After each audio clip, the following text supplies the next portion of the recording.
হরে কৃষ্ণ।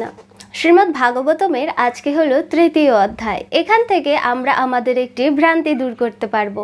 আমরা ছোটবেলা থেকে জেনে এসেছি আমাদের অবতার হলো 10 জন।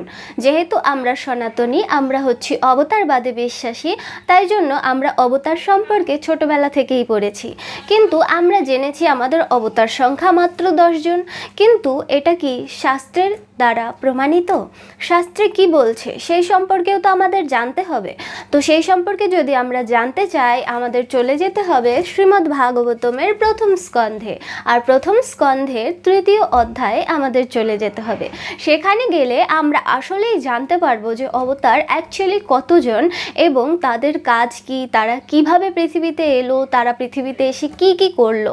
তো এই একটি ভিডিওতে সম্পূর্ণ অবতারবাদের কথা কমপ্লিট করা যাবে না। তাই জন্য যারা এই অবতার সম্পর্কে জানতে চান অ্যান্ড সিরিয়ালি লিস্ট জানতে চান যে কোন অবতারের পরে কোন অবতার, প্রথম অবতার পরে দ্বিতীয় অবতার কে, আমাদের লাস্ট অবতার কে, এই সম্পর্কে জানতে চাইলে অবশ্যই সঙ্গে থাকতে হবে এবং চ্যানেলটি সাবস্ক্রাইব করে দিতে হবে। তা আমি আর কথা বাড়াচ্ছি না, আমি এখনই চলে যাচ্ছি আমাদের অবতারবাদের কথায়। এই অধ্যায়টির নাম হচ্ছে শ্রীকৃষ্ণ হচ্ছেন সমস্ত অবতারের উৎস। বলা হয় কি সর্ব অবতারী কৃষ্ণ স্বয়ং ভগবান। কৃষ্ণ হলেন সকল অবতারের অবতারী। অবতারী মানে কি? যে অথবা যার মাধ্যম থেকে এই পৃথিবীতে অবতারেরা আসে। যেমন মায়ের মাধ্যমে সন্তানেরা পৃথিবীতে আসে, তেমনি অবতারীর মাধ্যমে অবতারেরা এই পৃথিবীতে আসে। তো কৃষ্ণ হচ্ছেন অবতারী অ্যান্ড সকল যে অবতারগণ রয়েছে তারা হচ্ছেন কৃষ্ণেরই অংশ। কিন্তু এখানে সেই কৃষ্ণও কিন্তু অবতার রূপে পৃথিবীতে অবতরণ করেছিলেন। তো সেই ব্যাপারে আমরা ডিটেলসে যাব। ডিটেলসে যাওয়ার আগে আমরা শুরু করছি এই অধ্যায়টির প্রথম শ্লোক দিয়ে। প্রথম শ্লোকটি বলছেন সুতজি। কি বলছেন? সুত উবাচ জগৃহে পৌরুষম রূপম ভগবান মহদাদিভিঃ সম্ভূতম ষোড়শকালমদ্যো লোকাসি শিক্ষায়া।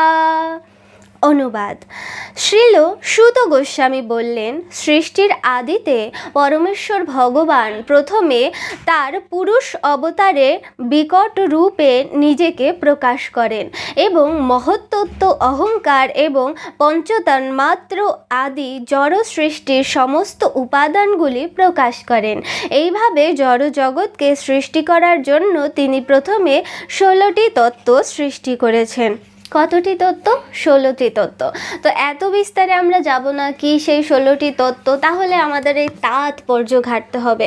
তাহলে একটা ভিডিওতে আমরা কমপ্লিটই করতে পারবো না, একটি শ্লোকও কমপ্লিট করতে পারবো না। তাই জন্য আমরা চলে যাচ্ছি কোথায়? দ্বিতীয় শ্লোকে। দেখছি দ্বিতীয় শ্লোকে কি বলা হচ্ছে। यस्सम्भसि शयानस्य योगनिद्रां वितन्वतः नाभिर्दम्बुजादासीद् ब्रह्मा विश्वसृजाम्पति। অনুবাদ: পুরুষ অবতারের এক অংশ গর্ভোদকে শয়ন করে যোগ ও নিদ্রা বিস্তার করেন। তার নাভি থেকে একটি পদ্ম বিকশিত হয় এবং সেই পদ্ম থেকেই প্রজাপতিদের প্রতি ব্রহ্মার জন্ম হয়। তো দেখুন, আমরা জানি ব্রহ্মা কোথা থেকে জন্মেছিল? ভগবানের নাভিপদ্ম থেকে। তো এখানেও সেই একই কথা বলা হয়েছে। তো আমরা বুঝতে পারলাম কিভাবে ব্রহ্মা সৃষ্টি হয়েছে। এরপরে ব্রহ্মা কি করেছে? সৃষ্টি কার্য পরিচালনা করা শুরু করেছে। তো যাই হোক, এখন আমরা চলে যাচ্ছি তৃতীয় শ্লোকে। তৃতীয় শ্লোকটিতে কি আছে? यस्य वयवसंस्थन्यैः कल्पितो लोकविस्तरः तद्वै भागवतो रूपं विशुद्धं सत्त्वमूर्जितम्। অনুবাদ: সমগ্র বিশ্ব ব্রহ্মাণ্ড পুরুষের বিরাট শরীরে অবস্থিত, কিন্তু তার সৃষ্ট এই জড় উপাদানের সঙ্গে তার কোনোই সম্বন্ধ নেই। দেখুন, একে বলা হচ্ছে কি? সন্ন্যাসী। হ্যাঁ, তো ভগবান কি করছে? আমি সব কিছুর মধ্যেই নিহিত, কিন্তু কোনো কিছুর প্রতি আমি আবদ্ধ নই। ভগবান হচ্ছে ঠিক তেমনই। এই সংসার, মায়াজাল আদি যা কিছু আছে সব কিছু হচ্ছে ভগবানের সৃষ্ট। ভগবান এর মধ্যে নিহিত রয়েছেন, কিন্তু কোনো কিছুতে সে আবদ্ধ নেই। এরপরে কি বলা হচ্ছে, তার শরীর পরম উৎকর্ষ সহকারে পরা প্রকৃতিতে অবস্থিত।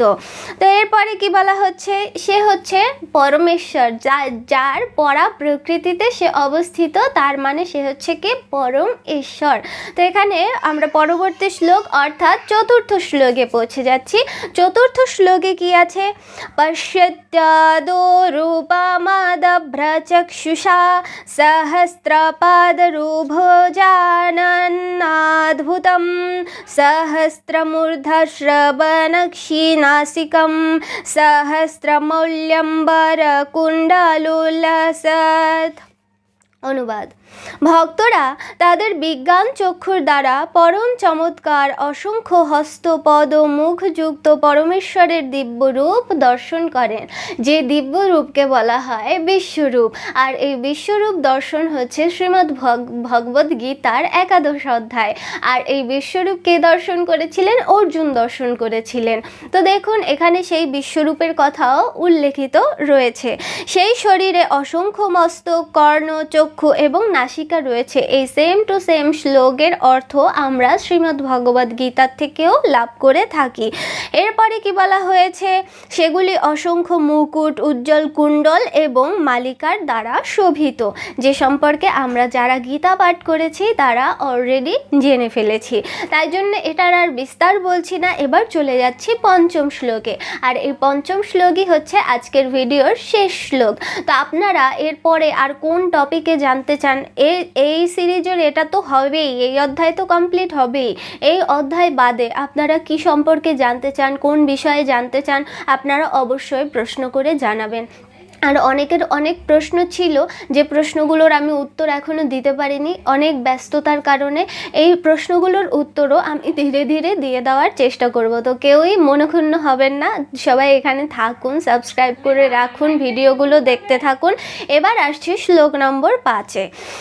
এতন্নানাবতারাণং নিধানং বীজমব্যয়ম ইয়স্যং শামশেন সৃজ্যন্তে দেবাতির্যাং নারায়দায়াঃ।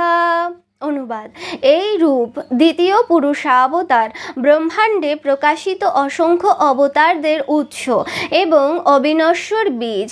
এই রূপের অংশ এবং কালা থেকে দেবতা, মনুষ্য আদি বিভিন্ন জীবের সৃষ্টি হয়েছে। তো দেখা গেল এখানে বলা হয়েছে কি, আগের কথা বলা হলো কি বিশ্বরূপের কথা, আর সেই রূপ থেকে কি হয়েছে, অসংখ্য যা কিছু রয়েছে সেই সব কিছুর সৃষ্টি হয়েছে। তার মানে এখনো পর্যন্ত আমরা কিন্তু সেই অবতারের তত্ত্বে পৌঁছাইনি। আমরা অবতারের তত্ত্বে পৌঁছাবো। এই পৌঁছানোর পর্যন্ত আপনাদের কি করতে হবে, সঙ্গে থাকতে হবে। আমরা পরবর্তী ভিডিওতে আমরা দেখব যে কোন অবতার থেকে আমরা শুরু করব, কোন অবতার সম্পর্কে আমরা জানবো। সেই সময় পর্যন্ত আমাদের সঙ্গে থাকুন, ভালো থাকুন, রাধে রাধে।